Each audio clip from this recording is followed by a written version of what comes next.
ኢትዮጵያ የአገልግሎት ዘርፉን በማዘመን አርአያ መሆን ችላለች አሉ የላይቤሪያ ውጭ ጉዳይ ሚኒስትር ሳራ ቤይሶሎ። በላይቤሪያ ውጭ ጉዳይ ሚኒስትር የተመራ ልዑካን ቡድን የፌዴራል የመሶብ አንድ ማዕከል አገልግሎትን ጎብኝቷል። ጉብኝቱ የዲጂታል ኢትዮጵያ ግንባታ ሂደትን በተጨባጭ ያሳየ ስለመሆኑም ተመላክቷል። ጉብኝቱን የተከታተለው ባልደረባችን ሄኖክ ለሚ ተጨማሪ መረጃዎችን ሊያደርሰን በቀጥታ መስመራችን ላይ ይገኛል። ሄኖክ እንደምን ውለሃል? መረጃዎችን መቀጠል ትችላለህ?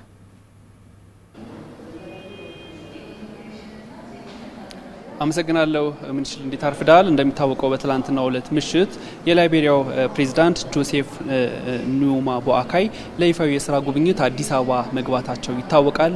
በዚህም በአጠቃላይ በሚኖራቸው የሁለት ቀናት ቆይታ ማለት ነው በአጠቃላይ የላይቤሪያና የኢትዮጵያ ሁለትዮሽ ግንኙነቶችን የተመለከቱ ሰፋፊ ውይይቶች እንደሚደረጉ እንዲሁም ደግሞ የልማት ተቋማትን ጭምር እንደሚጎበኙ ነው የሚጠበቀው። ታዲያ የዚሁ አካል የሆነና በላይቤሪያ የውጭ ጉዳይ ሚኒስትር የተመራ ልዑክ እዚያውን በምንገኝበት የፌዴራል የመሶብ የአንድ ማዕከል አገልግሎት መስጫ በመገኘት ጉብኝት አካሂዷል። ይህንን ጉብኝት ደግሞ በተመለከተ ሀሳባቸውን ያካፈሉን የላይቤሪያ የውጭ ጉዳይ ሚኒስትር ሳራ ቤይሶሎ እንዳነሱት በተለይ ኢትዮጵያ የአገልግሎት ዘርፉን በማጠናከርና በማስፋፋት ብሎም በማዘመን የወሰደቻቸው እርምጃዎች በእጅጉ ምሳሌ መሆን የሚችሉና የሚያስመሰግኑ መሆናቸውን ጭምር ነው ያነሱት። ተዘዋውረው በጎበኟቸውም የአገልግሎት መስጫ ማዕከላትም በእጅጉ የዘመኑና ቀልጣፋ አገልግሎትን ለዜጎች መስጠት የሚያስችሉ መሆናቸውን መታዘባቸውን ጭምር ነው ያነሱልን ማለት ነው።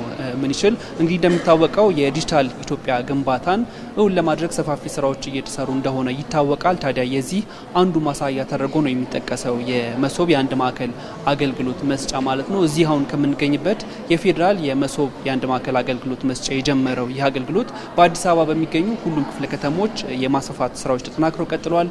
ከአዲስ አበባ ውጪ ጭምር በክልል ከተሞች የማስፋፋት ስራዎች እየተሰሩ እንደሆነ ነው የሚነሳው ማለት ነው። ታዲያ ይህም በቀዳሚነት በተለይ ለዘመናት የቆየውን ዜጎች በመንግስት ተቋማት የሚያገኟቸውን አገልግሎቶች ከጊዜም ከገንዘብም ጭምር የሚባክንበት እንዲሁም ደግሞ መስተጓጎል ጭምር የሚያጋጥምበት እንደሆነ ነው የሚነሳው። ነገር ግን ይህ የመሶብ የአንድ ማዕከል አገልግሎት በእጅጉ ጊዜና ገንዘብን ቆጣቢ ከምንም በላይ ደግሞ ዜጎች እጅግ በዘመንና ቀልጣፋ በሆነ መንገድ አገልግሎት ማግኘት የሚችሉበትን እድል የፈጠረ ስለመሆኑም ጭምር ነው የሚነሳው። ታዲያ በዚሁ ጉብኝት ላይ የተመለከቱትን ሀሳብ ያጋሩን የውጭ ጉዳይ ሚኒስትሯ ማለት ነው በሀገራቸው በላይቤሪያ መሰል በተለይ በፍትህ ስርዓቱ በፓስፖርት አሰጣጥ ሂደቱን የመሳሰሉ ሂደቶች ላይ በተወሰነ መልኩ ዲጂታላይዝ የማድረግና መሰል እንቅስቃሴዎች በሀገራቸው መኖሩን አንስተውልናል። እንዲህ ባለ ደረጃ ግን ኢትዮጵያ እንደተገበረችው የመሶብ የአንድ መስኮት አገልግሎትን የመሰለ ትልቅ ተቋም መገንባት መቻል በእጅጉ የሚያስመሰግን ብሎም ለአፍሪካ ሀገራት ጭምር አርአያ መሆን የሚችልና መስፋፋት የሚገባው መሆኑን ነው ያነሱልን። በዚህ ረገድም በተለይ እየጨመረ የመጣውን የአፍሪካ የህዝብ ቁጥርን በተገቢው መልኩ የማገልገል ብሎም ደግሞ አገሪቱ ለያዘችው የብልጽግና ጉዞ መሰረት የሚጥል በመሆኑ እንዲህ ያለውን አሰራር በእጅጉ አስፋፍቶ ማጠናከር እንደሚገባም ጭምር ነው ያነሱልን ማለት ነው። ከዚሁ ጋር ደግሞ በተያያዘ በተለይ እንዲህ ያሉ የአፍሪካ ሀገራት ጉብኝት በተለይ እንዲህ ያሉ የዜጎችን ተጠቃሚነት የሚያሰፉ የአገልግሎት መስኮችን የማዘመን የማስፋፋት ሂደቱ በአንድ በኩል ዜጎች መሰረታዊ መብታቸውን እጅግ ቀልጣፋ በሆነ መልኩ የሚያገኙበት እድል የፈጠረ እንደሆነ ከዚህም ደግሞ ሻገር ሲል እንግዲህ ሂደቱ በዲጂታላይዝ ስርዓት የለማ ይህ ስርዓትም ደግሞ በሀገር እጅ ኢንሳን በመሳሰሉ ትልልቅ ተቋማት ጭምር የበለጸገ ከመሆኑ አንጻር የሀገሪቱን የዲጂታላይዝ ጉዞ በእጅጉ በተግባር የሚገልጥ ብሎም ደግሞ ለብዙሃን የስራ እድል ከመፍጠርም አንጻር ከፍተኛ አስተዋጽኦ እንዳለውም ጭምር የተመላከተበት ነው ማለት ነው። ሌላኛው የዚህ የአንድ መሶብ አገልግሎት መስጫ ማዕከል ትሩፋት ተደርጎ የሚነሳው ምቹ የሆነ የስራ አካባቢን በመፍጠር ረገድ ተገልጋዩንም እጅግ ቀለል ያለ ቆይታ እንዲኖረው ብሎም ደግሞ በዋናነት አገልጋዩንና በዚህ የአንድ የመሶብ የአገልግሎት መስጫ ማዕከል እድል ያገኙ ሰራተኞችም የበለጠ ውጤታማ የሆነ የስራ አፈጻጸም እንዲኖራቸው ከማስቻል ረገድ ያለው አስተዋጽኦ ከፍተኛ እንደሆነም ጭምር ነው የተቋሙ ዋና ስራ አስፈጻሚ አቶ ዮናስ ያነሱልን ማለት ነው። እንግዲህ በአጠቃላይ በተለይ ኢትዮጵያና ላይቤሪያ ረጅም ዘመንን ያስቆጠረ የሁለትዮሽ ግንኙነት እንዳላቸው ይታወቃል። በዚህም እንዲህ ያሉ መልካም ተሞክሮችን የማጋራት ልምዶች ተጠናክረው እንደሚቀጥሉም ጭምር የተመላከተበት ቆይታ ነበራቸው።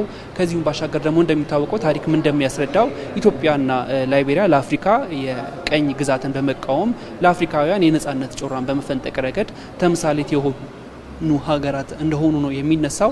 ታዲያ እንዲህ ያሉ የልማት ስራዎች ላይ የሁለትዮሽ ግንኙነታቸውን በበለጠ በማጠናከር የልምድ ተሞክሮቻቸውን በማካፈል ብሎም በባለ ብዙ ወገን የግንኙነታቸውን ማስፋት በሚችሉባቸው ጉዳዮች ዙሪያ በመምከር ያላቸውን አጋርነት በበለጠ እንደሚያጠናክሩም ይታመናል ማለት ነው። እንግዲህ በጠዋቱ ክፍለ ጊዜ የሳይንስ የአይሲቲ ፓርክን ጉብኝት እንዳደረጉ መረጃዎች ደርሰውናል። ከዚህም በኋላ በሚኖረው ቆይታቸው መሰል በተጨባጭ ለውጥ የመጣባቸውን ፕሮጀክቶችን የመጎብኘት ብሎም ደግሞ በሁለትዮሽ ግንኙነታቸውን የሚያሳድጉ ጉዳዮች ዙሪያ ሰፋፊ ውይይቶች እንደሚካሄዱ ይጠበቃል ማለት ነው። ምን ይችል በእኔ በኩል ለሰዓቱ የያዝኩት መረጃ ይህን ይመስላል።